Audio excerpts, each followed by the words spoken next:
12 রকম মানুষ যখন হলো তখন ডেকে নিয়ে গেল। এর মধ্যে আগেই নিমাকে কাস্ট করে ফেলেছিল।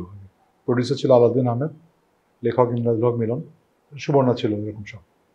পরে আমাকে খুঁজছিল এক বড় ভাইয়ের একটা ক্যারেক্টার আছে এরকম একটা। তুমি আমাকে বললো যে একটা লোকটার একটা রোগ হচ্ছে, কিছুক্ষণ পরে বলে থামলে ভালো লাগে। তো আমি ও বলার পরে আমি এটাকে একটু ঠিক আছে, যখন ওর নজরে লেগেছে তখন একটু আমি এটাকে কিভাবে কয়েন করতে পারি ঠিকঠাক, তখন ওইটাতে আমি মোটামুটি দেখলাম হ্যাঁ থামলে ভালো লাগে, তার একটা ইয়ে আছে, মানে কিছুক্ষণ পরেই বলে ওই ক্যারেক্টারের মেজাজটা ধরেই বড় ভাইকে পোর্ট্রে করা আর কি।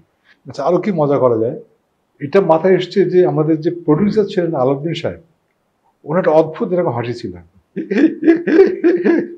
আমি নকল করি এই বলে তখন আলাউদ্দিন সেই হাসিটা নিয়ে আমি অ্যাক্টিংটা করতে শুরু করলাম। তারপর বাকিটা ক্যারেক্টার ইনপুট এবং অন্যান্য জিনিসপত্রগুলো তৈরি হয়ে এসছে। ওইভাবেই থামলে ভালো লাগে। এবং পরবর্তীতে দেখলাম এটা এত পপুলার হলো যে বাস ট্রাকের পিছনে শুধু প্রত্যেকটা মানুষের থামলে ভালো লাগে। মানে আগে ছিল হর্ন দিন থামুন, এটা বদলে গিয়ে হলো থামলে ভালো লাগে।